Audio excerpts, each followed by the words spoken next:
Hello friends, तो यार finally what if का एक ऐसा एपिसोड आया है जो मुझे इविल डॉक्टर स्ट्रेंज वाले एपिसोड से भी 10 गुना ज्यादा पसंद आया।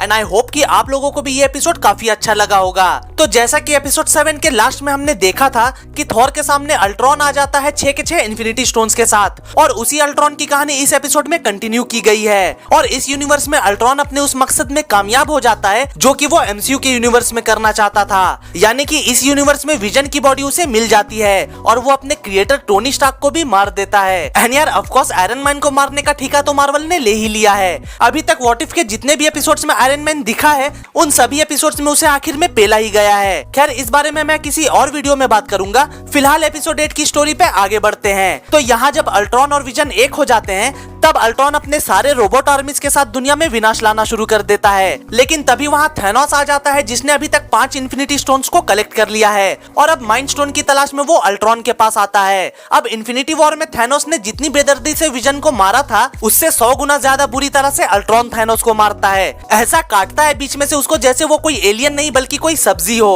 और थैनोस को मारने के बाद अल्ट्रॉन बाकी स्टोन्स को भी अपने अंदर एक्वायर कर लेता है और जब 6 के 6 इन्फिनिटी स्टोन्स उसके पास आ जाते हैं तब उसके सेंसेस और भी ज्यादा मजबूत हो जाते हैं। और तब अल्ट्रॉन को ये पता चलता है कि यूनिवर्स में और भी कई प्लैनेट्स हैं जिन्हें हमने अभी तक एमसीयू की सारी मूवीज में देखा है।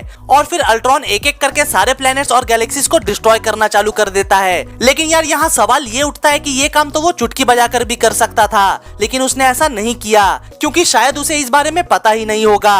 खैर सारे यूनिवर्स के डिस्ट्रॉय होने के बाद वॉचर अपना ज्ञान देना शुरू करता है कि अब अल्ट्रॉन ने पूरे यूनिवर्स को खत्म कर दिया है और अब वो इस यूनिवर्स में अकेला बचा है जिसकी लाइफ का अब कोई पर्पस ही नहीं है। लेकिन यहाँ सरप्राइज ये है कि अल्ट्रॉन वॉचर के प्रेजेंस को फील कर लेता है, जैसा कि एपिसोड 4 में डॉक्टर स्ट्रेंज सुप्रीम ने भी किया था। लेकिन अल्ट्रॉन सिर्फ द वॉचर को फील ही नहीं करता बल्कि जिस पॉइंट पर रहकर वॉचर सारे मल्टीवर्स को ऑब्जर्व कर रहा होता है वहाँ पहुंचकर वॉचर पे हमला भी कर देता है। दूसरी तरफ किसी और यूनिवर्स में क्लिंट और नताशा को एक ऐसा प्रोग्राम मिल जाता है जिससे वो अल्ट्रॉन को रोक सकते थे, लेकिन यहाँ उस प्रोग्राम को बचाते बचाते क्लिंट की मौत हो जाती है, जो कि एक रिकॉल सीन भी था एवेंजर्स एंड गेम का, जहां नताशा की जगह क्लिंट अपनी जान दे देता है यूनिवर्स को बचाने के लिए। यहाँ अल्ट्रॉन वॉचर के पास पहुंचता है और देखता है कि यहाँ तो बहुत सारे यूनिवर्स हैं और अब उसकी इच्छा पूरे मल्टीवर्स को खत्म करने की हो जाती है और इसलिए अब वो द वॉचर को भी खत्म करना चाहता है। एंड यार सच में जो फाइट सीन्स दिखाए गए हैं वॉचर और अल्ट्रॉन के बीच में वो एक अलग ही एक्सपीरियंस था,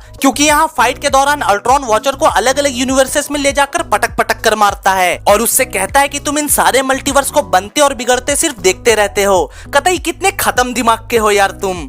तब द वॉचर उससे कहता है कि यही तो मेरा काम है, मैं बस ऑब्जर्व कर सकता हूँ, इंटरफेयर नहीं कर सकता।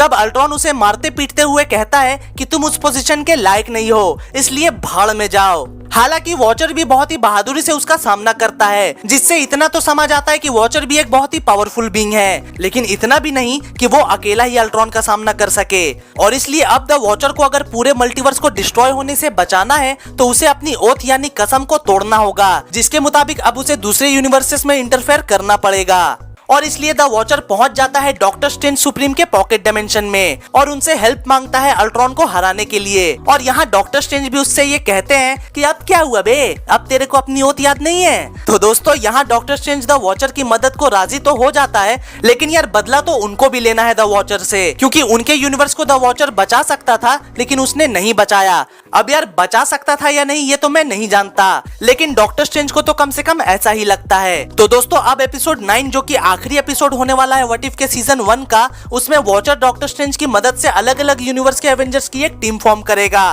ताकि वो लोग मिलकर अल्ट्रॉन को हरा सके, जिनको हमने ट्रेलर में भी देखा था।